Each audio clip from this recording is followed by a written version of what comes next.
one sound has begun. Oh, give the other one. Welcome back to the Louisa Project 2027. This is our third show. It's going pretty fast. It's still kind of exciting. Hopefully we're learning a lot. We're getting to know each other a little bit better, and hopefully I'm getting a little bit better at this. A little feedback would help. Don't be too hard on me. Just really getting started. Okay, so in our first segment today, we're going to have 3 segments as usual.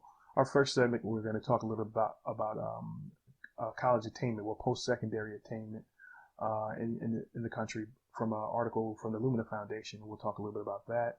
In our second segment, we're going to show you a portion of the interview I did with Michael Salamone about the Chautauqua Institution in upstate New York, or rather Western New York. In our third segment, we're going to talk a little bit about, in our tools segment, we're going to talk about an article from the Small Business Administration about starting your own business. Just a quick checklist, a quick view on what you need to start your own business. Just 10 things. It should be relatively short. So without further ado, let's get started. Okay, let's talk about this article from the Lumina Foundation. It's called, it's a new report. The article is it's called New Report Shows National Post-Secondary Attainment Rates Rise to More Than 45%, which is great. One of the things that's a little bit different, for the first time, they're talking about post-secondary certificates, usually 5 to 10 classes on a particular subject matter, give you a little bit of expertise in a particular field, whatever that is. Whether that's something, whether it's business management, barber school, whatever it is, they've added that in there as well, because those certificates are valuable in attainment. And then it may be all, especially for those of us, for those in college trying to get new skills for a new job and become part of this new 21st century job market. That's very important. Okay, so we're going to dig into this a little bit. Something that's and we should talk about is the Lumina Foundation has what they call a goal 2025. By the year 2025, we want to have 60% of all adults in the United States should have some sort of post-secondary education, post-secondary certificate, diploma, degree after high school. So their goal is 60% by 2025. Again, that's goal 2025 from the Lumina Foundation. So if you want to look that up, that's luminafoundation.org. They're a great organization. And if anybody from the Lumina Foundation happens to see this, please give me a shout. All right. So along these lines, just on the progressivearmy.com, I wrote an article about covering American talent. That's the name of the article. It's about reaching out to all these adults in the country. The vast majority of adults in the United States have less than the 2-year degree. So that's a very, very open ground, very fertile ground for more college education or post-secondary education in this particular aspect. Okay, so let's start. In 2013, 40% of Americans of adults, what was the age group? 25 to 64. That's the age group that most that Lumina Foundation works with most of all. With their goal 2025, the age group is 25 to 64, which is working age Americans. So in 2013 it was 40%. In 2014 it went from 40% to 40.4%, which is great. All right, any increase is great. Unfortunately, it leaves the 2025 goal a little bit short, but hopefully with the Louisa Project, the things that we want to help with can help improve the speed of this reaching this goal. That's very, very, very important. But for the first time, this time, as I said before, postgraduate, post-secondary certificates, whether it's in business management, office management, there's a whole array of different certificates available at community colleges, 4-year colleges, and sometimes perhaps maybe in the high school level. But they are post-secondary degrees or certificates. All right. So now NORC, NORC at the University of Chicago. NORC is not an acronym. It should be pronounced N-O-R-C, not Nork. Okay, I learned that when I went to their website. A lot of great stuff there. Another good resource for your future endeavors. They are the ones that did the research on certificates as opposed to associate degrees and bachelor's degrees and beyond. And they say that 4.9% of Americans hold high quality post-secondary certificates. Those are mostly awarded at technical colleges and community colleges, like DeVry used to be. It used to be a technical college back when I was a young man, a long time ago. All right, so let's dig a little deeper into that. When you include that amount of people, that gets us to 45.3%, which is a huge milestone. Breaking 45% is huge, right? However, the goal for 2025 is 60%. Now, at this current trajectory, they're looking to fall short approximately 10.9 million people at this pace. So that's a challenge, right? So if the Lumina Foundation wants to help colleges and community colleges and four-year colleges and technical colleges, if they want them to meet this goal by 2025, somebody has to come along and help them close that gap. There's an opportunity there, right? There's a challenge, right? So with that goal stopping at 10, coming up short at 10.9 million degrees, that's a lot of room for improvement, and that's a lot of space that an entrepreneur could come in and help innovate that space. All right, we're gonna dig a little deeper, go along racial lines. Again, closing gaps is the challenge, right? So let's take a look at how it breaks down racially. 49.7% of white Americans have some sort of post-secondary degree. 34.2% of Black Americans and Hispanic Americans have 26%. So those are some major gaps. So if let's talk about the Hispanic end, right? So sometimes the issue is language. Sometimes, all right. Let's be clear. The kids in my house, they speak two languages. Most of them, they speak two languages. Okay, so having a second language is an amazing skill. It's an amazing gift, right? That we should not shun in any way, shape, or form. So I'm not saying that. What I'm saying is sometimes the challenge of language offers an opportunity for the right innovator and entrepreneur. So think about that going forward. In Black communities, perhaps it's a distance thing, right? Because as in these spaces, a lot of these inner city spaces where a lot of African American, Hispanic people live, there's not a lot of opportunities to go to college. So if you can help close the gap and do some research and find the ways to close the gap there, that could go a long way as well. Okay, so it's something to think about. There's opportunity there. Use that up and find out what those gaps are, find the causes for those gaps, and find out if you can take your idea or an idea comes to you to close those gaps, there's an opportunity there, all right? And also when you start talking about closing those gaps, you're talking about grants, right? So Lumina Foundation has grants. The Department of Education has grants. All kinds of organizations out there that have grants to help close these types of gaps. So be on the lookout for that. We're gonna have a segment on grant writing in the future. Hopefully, we're gonna have somebody to come in and interview for that. So let's keep our eye out for that, okay? And if you're a grant writer, an experienced grant writer, or you're an experienced grant writer, or you run an organization that helps that provides grants, please feel free to contact me, and we can have an interview, or you can just send me a good article to read to talk about like I'm doing now. However you think we should do it, just give me a shout, okay? Now, Jamie Marisotis recently wrote a book about recovering American talent. He's the CEO of the Lumina Foundation. This is what he had to say. And this is very, very, very important. Innovators and entrepreneurs, this should be, if you're working in field education, this should set your mind ablaze. Okay. Again, this is from Jamie Marisotis, the president and CEO of the Lumina Foundation. The secret to individual and social success is talent. the knowledge, skills, and abilities of our citizens. But right now, our nation lacks sufficient talent to meet the demands of a global job market.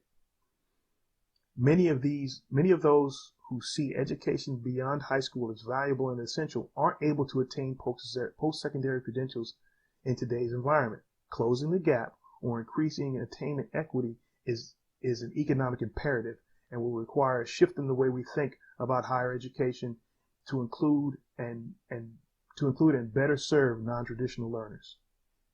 That is the key, closing these gaps. Okay, there's opportunity there, whether you're founding a traditional business, a nonprofit, a public benefit organization, whatever you're trying to do, that is the key, closing these gaps.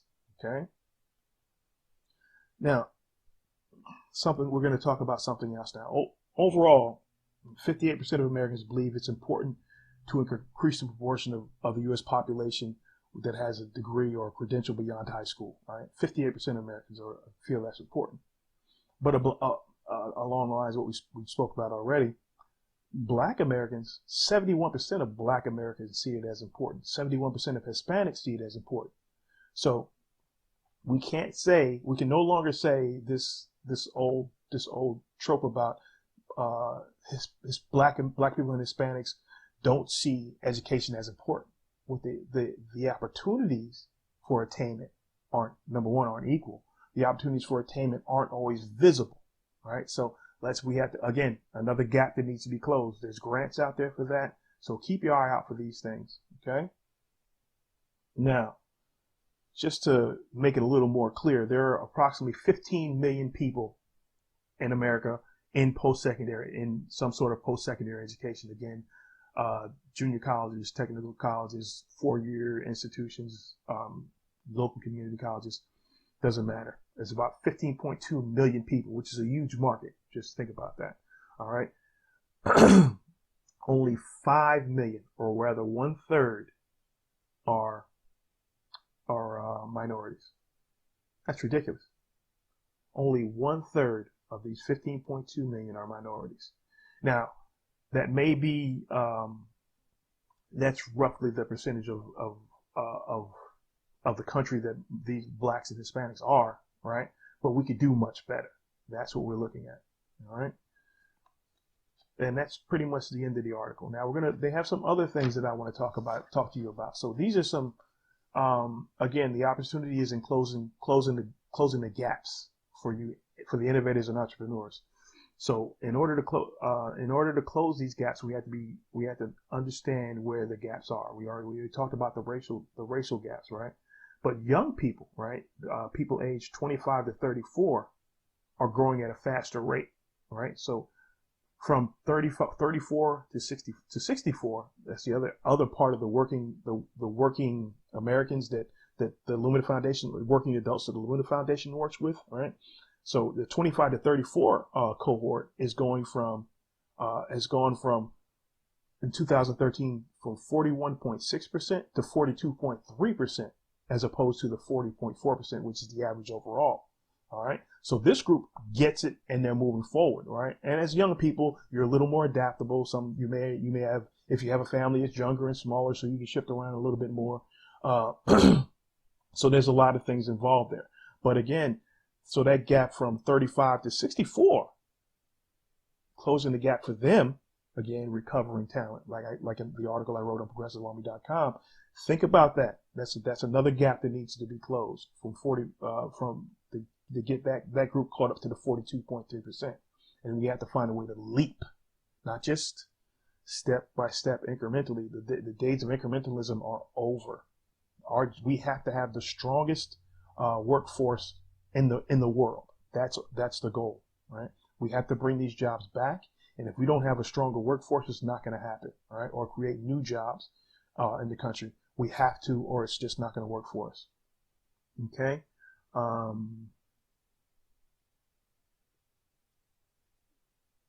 All right, so we're going to go a little bit deeper into, we're going to talk about state highlights, all right? Some very important pieces about states and municipalities, cities, right? So The 5 states with the highest attainment, all right, in order are Massachusetts, Colorado, Connecticut, Minnesota, and Washington. It's Washington State. So we're gonna go that again. So Massachusetts being the highest has 55.4%. Colorado being number 2, 54.2%. Connecticut being number 3, 53.2%. Minnesota 52.9%. Washington 51.6%. Okay. Now nobody's gotten to 60, but still it's a goal and we need to work towards it. And let's help the Lumina Foundation get there. However the Louisa Project can help, we're going to help. Now, the 5 states at the bottom of that, okay? Now, at the absolute bottom is West Virginia, 32.6%. Then it's Nevada, it's 35.3%. Mississippi, 36.4%. Alabama, where I am, 36.7%. And Idaho, 37.7%. Again, where your sweet spot is, where the hot spots are for you, are states and cities with the lower attainment, but the states and cities have decided that they want to do better. Those are the hot spots, right? So you need to keep your eye out and do some research. Where, like for instance, Tennessee, I'm not sure where they fall on this list, but they were low on the attainment list, right? But they decided, okay, we're going to do free community colleges and get this up so we can start attracting businesses to the state of Tennessee. That is a brilliant idea, all right? And I'm all for it. And if you live in Tennessee or you are familiar with the way that things work in Tennessee, or you work in the systems that build these things in Tennessee, please contact me and we can have a great conversation because I want to hear everything you have to say. And I'm sure everybody that watches this show and listens to this podcast wants to hear what you have to say. Okay. So again, West Virginia, Nevada, Mississippi, Alabama, and Idaho. A lot of these are cheap labor states, right? And like a lot of plants move to Alabama because the work ethic here is crazy. I mean, I have a lot of family here in Alabama. They work 7 days a week. They work 5 days in a regular job, or they work 4 days in a regular job. Some of them are law enforcement, or they work in hospitals. And on the weekends, they're fixing cars, or they're building houses, or repairing houses. They never stop working, right? That's Alabama, right? But now we have to take that work ethic and put more education with it. And a state like Alabama will be unstoppable, right? And that also raises the labor floor, right? So more education raises the labor floor. So the labor cost floor. So that benefits everyone. Okay, some things to think about. So again, find those places that are low on this list that want to find ways to to attain to increase their attainment levels, right? Like the state of West Virginia, based on coal, right? Almost everything is based around coal in the state of West Virginia, in that region, right? So as coal dies, unfortunately, for workers, good for the environment, bad for people who have worked in the coal industry, they're going to be looking for ways to employ people. At least they should be looking for ways to employ people. So they're going to want to close this gap and make West Virginia more attractive to businesses who are looking for a home. So they're going to be looking to close this gap, and that's something you need to look for. Look at those larger cities like Weirden and whatever larger cities in West Virginia. I know nothing about West Virginia, but these are some things that you need to think about. Okay, so we're going to talk about now. We're going to move on to highlights in cities. Right, we're going to talk about the cities with the highest rates and the cities with the lower rates. Right, the top 10 cities with the highest rates are Washington, D.C., Arlington, and Alexandria, Virginia, which makes sense. It's the nation's capital. It attracts the most educated people. Boston, Cambridge, Newton, Massachusetts. That's at 50. I'm sorry. Let's go back. Washington, D.C. is at 55.7%. Boston, Cambridge, Newton, Massachusetts is at 55.1%. San Francisco, Oakland, Hayward, California are at 54%. Minnesota, Minneapolis, Minnesota, St. Paul, Bloomberg, Minnesota, that area is at 52%. Seattle, Tacoma, Bellevue, beautiful area, by the way, been there a few times, 49.5%. Denver, Aurora, Lakewood, Colorado, 49%. New York City, another mecca for education, New York, Jersey City, my hometown, New York, New York, New York, New York City, Newark, and Jersey City. All right, 47%. Again, that's Wall Street and all the other businesses in New York. Pittsburgh, Pennsylvania is 46.1%. Baltimore, Columbia, Towson, Maryland. I hope I pronounced that right. Is 46%. San Diego, Carlsbad, California is 45.3%. Okay, those are the top 10 municipalities or greater cities that are in that are on the top of the list. That's the top 10. Now, the other end of the spectrum, the bottom of this list, again, remember, we're looking to close gaps. That's where, if you want to target your business, target your entrepreneurship and education, these are the towns you need to be looking at, especially cities that are like, okay, we want to be attractive to business. We have to get more educated. In towns like that, and you have a great idea and you want your entrepreneurship is in education, from K to 4 years of college. It's K through 16. My math is not that good. Don't do it in public. Okay, here's the other end. Remember, we were talking about closing gaps. At the bottom is Riverside, San Bernardino, California at 27.6%. San Antonio, New Braunfels. That's German. I should do better than that. New Braunfels, Texas is 35.3%. Houston, the Woodlands in Sugar Land, Texas is at 37.1%. Phoenix Mesa, Arizona, 38.3%. That sounds like a hot spot that is ready for change. Tampa, St. Petersburg, Clearwater, 39.5%, another potential hot spot. Los Angeles, Long Beach, and Anaheim, California, 39.7%, another potential hotspot. Detroit, Warren, and Dearborn, Michigan, 39.8%. I think Detroit's going to get their stuff together in the next 10 years here. Something to keep an eye out for. Dallas, Fort Worth, Washington. Dallas, Fort Worth, Arlington, Texas, 39.8%. Now, in the defense industry, Fort Worth, Arlington, in defense and aviation, there's a lot of stuff going on there. So they're going to want to pick that up. And so you may want to look at an area like that. Miami, Fort Lauderdale, West Palm Beach, Florida is at 40.4%.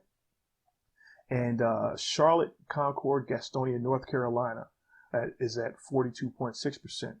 Now, Charlotte, beyond the LGBTQ issues going on in the state, all right, if they ever get beyond it, and I hope they do, that looks like a good place. Because Charlotte was growing at an amazing rate, so moving up from 42.6% could be a great thing. So these are the kind of levels we're looking at here. So there again, the opportunities in closing the gaps. So just think about that, and that will help you understand what's going on. Okay, thank you for watching. We're going to move on to our next couple of segments, and thanks again. Hey, let's take a short break.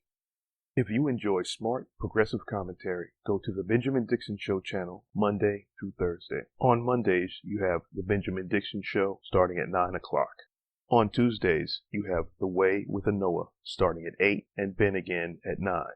On Wednesdays, the Benjamin Dixon Show starts at 9 o'clock. On Thursdays at 8, it's the Scandinavian Perspective with Ms. Pedersen. Then Ben starts again at 9 o'clock. Please tune in to the Benjamin Dixon Show channel on YouTube and subscribe. Okay, let's get back to work. Hi, welcome back. Right now we're gonna as we did in the last show, we're gonna look at a interview I did with Michael Salamone. We were talking about the Chautauqua Institution in Western New York. You can look them up on the internet. It's a lot of great stuff. Just watch this interview with Michael Salamone. He's a podcaster. He's an artist. He's a musician. We talked a little bit about a great project he did called the Solidarity album, raising money for Bernie Sanders. That's in the larger part of the interview. So, in the beginning of the interview, just take a look. Hope you enjoy, and thank you again, Michael Salamone, for taking the time for this young fledgling podcaster. He's also part of the Progressive Army family. So please take a look and enjoy.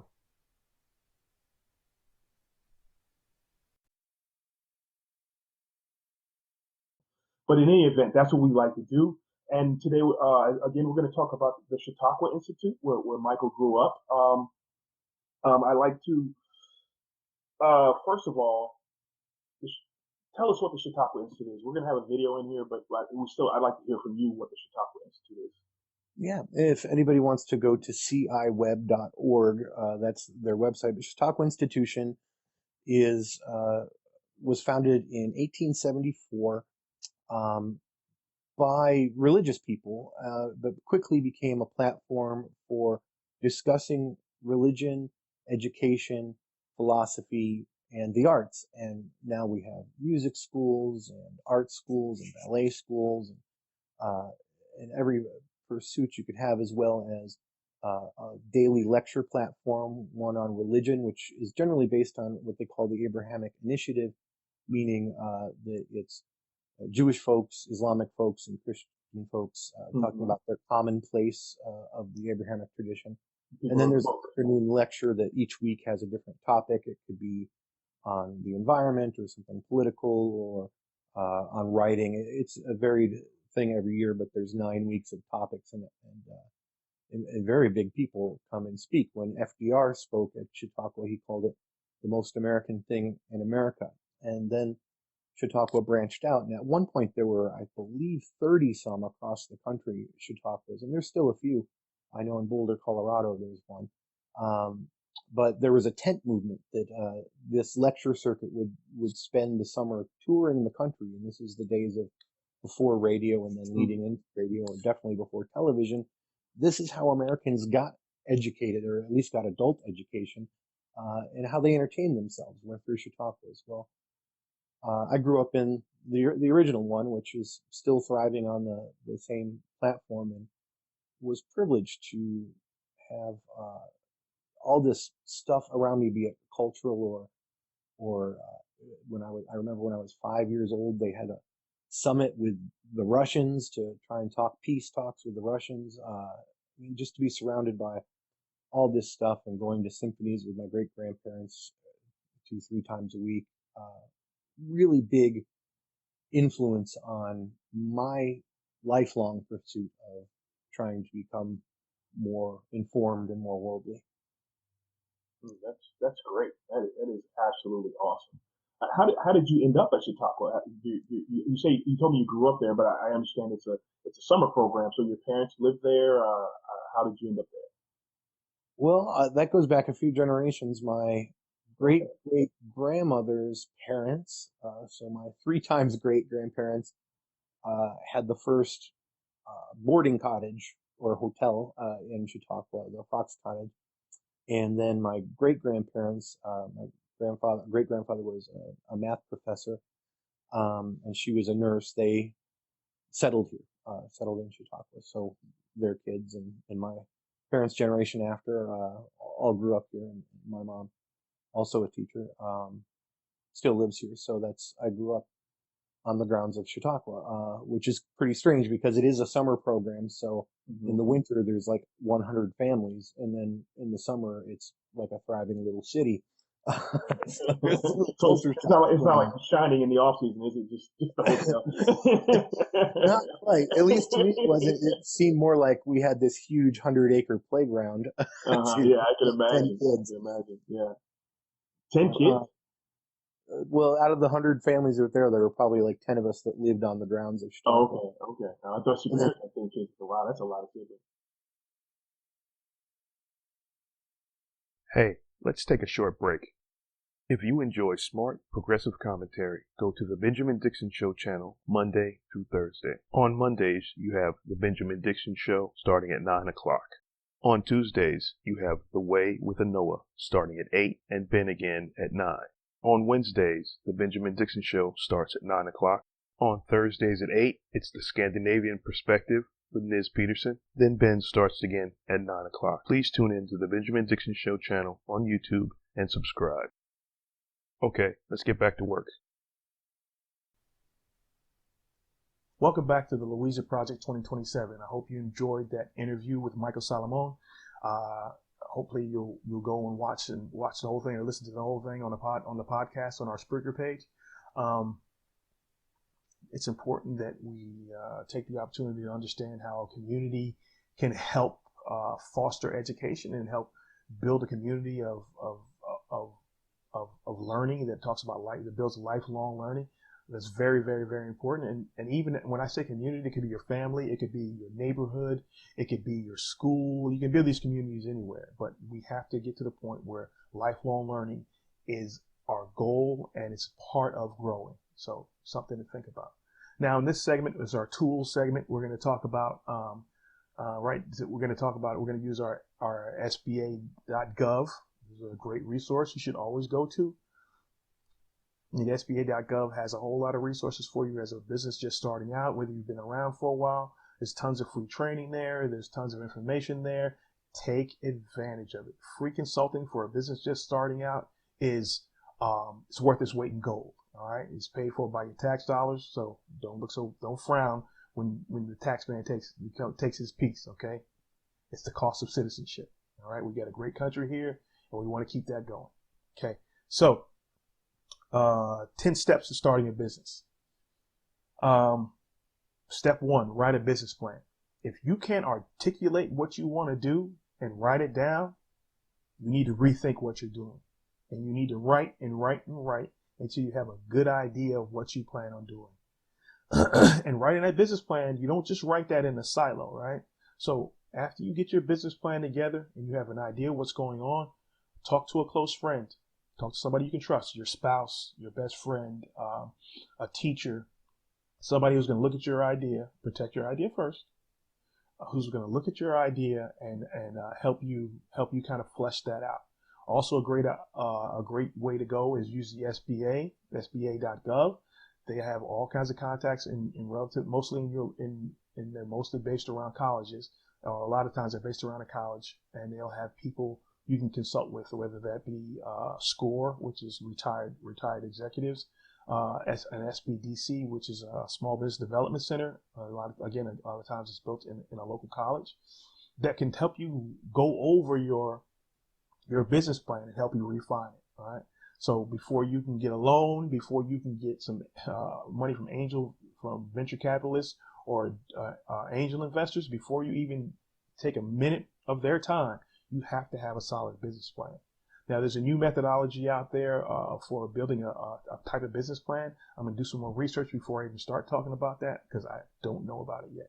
Okay, so it's something to think about. Okay, that's number 1, your business plan. Number 2, get business assistance and training. Again, SBA.gov is a great source. It's not the only source by any means, but take your time, find those sources, and try your best to learn as much as possible from those sources. Okay. Step 3, find a business location. Nowadays, a lot of businesses are just online, right? But it's not just online, right? If you're a consultant, you want to consult in your regional area, in your area, right? For now, right? You can do that online, or sometimes when people want to consult with people face to face. So that's important. So finding a location is very important.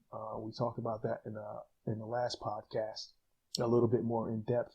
But location. That is one of the biggest keys to your success. So go ahead to SBA.gov. They have a lot of training in that regard. Take a look. Financing your business. How are you going to finance your business? Do you have your own money? Do you have investors? Do you have family with money? Are you planning on going for a loan? Are you a veteran? So you can get a VA loan, VA-backed loan. There's a lot of ways to get capital to start your business, but this is just step number 4, find out how you're going to finance your business. Very important. Again, SBA.gov is a huge resource for that as well. Okay. Determine the legal structure of your business. Are you going to be a limited liability company, sole proprietorship? Are you going to be a nonprofit? Are you going to be a public benefit organization? So you need to take a good look at what you plan on doing, what kind of business structure fits, and find out where you want to go. Okay. But again, that was the legal structure of your business is very important, especially for taxes. Step number 6, register your business name. Okay. You want to register the name of your business so people know who they're dealing with, or doing business ads. So if you have a business already and you want to start another segment of that business, or attract another, if you're going to start another industry and you want to attract another group or another market segment, you want to file a DBA, or doing business ads. So for instance, we are TBXL LLC, right? The Louisa Project is the DBA we do under the TBXL LLC, right? This is a nonprofit wing. It's the special structure, but we'll talk about that in the future. But as far as Uncle Sam is concerned, this is the Louisa Project is a DBA, doing business as. Number 7, register for state and local taxes. Right? You have got to understand the tax structure, right? And that should be part of your business plan. Understanding the tax structure you're going to be going into. We talked about it a little bit in the previous podcast. DBA, doing business at, when you file in the state, you need to know the state, what the state requires of you as a business. You need to know what the local taxes are, whether it's be your city tax or county tax or both. You need to understand all these things. So again, go to your local small business development center, or contact the SBA and find out what that's all about. Or simply call down to your city hall and ask how that functions. They can be very helpful there too. Obtain a business license and permits. So based on the business you're going into, you need to know what kind of permits you need, and a lot of times it's going to determine what kind of taxes you pay. So that's something to think about. Okay, number 9 of 10, understand your employer responsibilities. What, as an employer in your state, and it varies from state to state, as an employer in your state, what are you responsible for? For instance, here in the state of Alabama, it's a right to work state. So as an employer, I have very little responsibility to you, right? So if I'm an employer in a right to work state, I can come in one morning and say, we no longer need your services. All you can say is goodbye. That's what happens in a right to work state. Now, on the other side, if you're in a state that honors unions, that goodbye can be very, very painful if you don't do it right. Okay, so be very careful about how you treat your employees. What I say is treat your employees good, or first hire good employees. Treat your employees good, and you probably won't have any problems. Something to think about. Step 10, find local assistance. Talk to your SBA, talk to the local SCORE, when you talk to retired executives. Find a local business person to be your mentor, help guide you through this. So just talk to people, let people know what you're trying to do after you protect your idea and protect yourself. Again, do your entrepreneur homework. And if you have any questions about this, the SBA.gov. They will help you out tremendously. All right, just going to that site and going through their training. They have video training. They have other types of training. Take that training. It's free. Take it. Most of it is free. Take it and use it. You'll be a much better business person for it. All right. And that's it for the show. Again, I'm Mike Redwine. You can reach me at Mike_Redwine, MIKE_REDWINE. It's up here right now. Also, you can reach me at Louisa Project 2027 on Twitter. It's at Louisa Project, PROJ 2027. Also up there. And also, if you have an idea or something, or something goes wrong that you want to get our attention, our hashtag that we monitor is Louisa Project 2027. LP 2027. That's our hashtag we monitor, LP 2027. And that's it for today's show. Thank you for watching. Thank you to the Benjamin Dixon channel for letting us have our show here, reaching a much wider audience for a fledgling show like ours. It's an amazing thing. Again, this is show number 3, and I hope we can continue. If you like what you see, also you can go to Patreon, patreon.com/Louisa Louisa Project 2027. You can become a Patreon and donate to us monthly, or you can do a one-time donation. Either way is fine with us. If you want to help us out and you believe in what we're doing, just let us know, and that's it. And maybe I can pay my producer, which is my 14-year-old son Xavier. He's my producer. He does a little editing. He does a lot of the behind the scenes stuff. So I'd like to pay him a little stipend. I'm not going to try to get the kid rich, but I'd like to pay him a little bit, give him some business experience and some experience working on stuff like this. He's pretty good at it so far. So we'll see. All right, that's it. Have a great day, great evening, a great weekend, whatever you're doing. And thanks for coming by. Bye. Months now has begun.